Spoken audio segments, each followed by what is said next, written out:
د باړې د ماشوم دپاره د پښتو مشهور شاعر ضمیر خان ضمیر اعلان وکړو چې زه ورته خپله ګرده خرڅوم، خپل کور ورته خرڅوم. پېښور کې به د هغه دپاره چانده وکړم، خو دغه ماشوم به د دغه 15 اتیا ګزه جوور کوهینه راوباسم.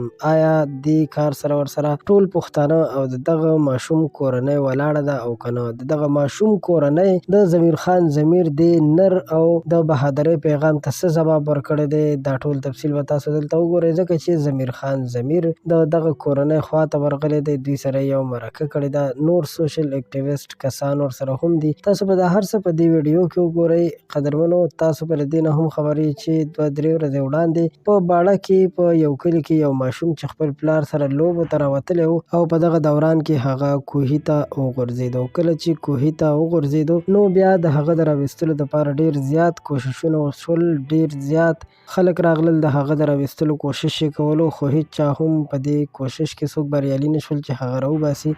نو د ډېر کوشش نه پس بیا مولیانو دغه فیصله وکړه، د دغه ځای خلکو او د دوی کورنۍ دا فیصله وکړه چې دا خو هسې هم نه راویستل کېږي، بس د ده به هم دلته قبر جوړ کړو. چې په دې باندې پښتانه ډېر زیات خفه هم شول چې ولې زموږ په سیمه کې موږ ته حکومت دومره مراعات نه راکوي چې دا کوهی کنیستلی و او دغه ماشوم یې راویستلی و. نو په دې وجه باندې اوس پښتانه او خصوصا ضمیر خان ضمیر دا اعلان کړی دی چې ما سره ودرېږئ او د دې کورنۍ د ماته اجازت راکړي چې موږ دغه ماشوم د دغه ځای نه راوباسو. نو قدرمنو، دا یو ښه قدم هم دی، خو الله تعالی دې دغه کورنۍ ته هم د زړه صبر ورکړي، ځکه چې یقینا یو ډېره افسوسناکه حادثه شوې ده. د ویډیو د کتلو مو ډېره مننه. تاسو ضمیر خان ته څه پیغام لرئ؟ ضرور راسره خپل پیغام شریک کړئ.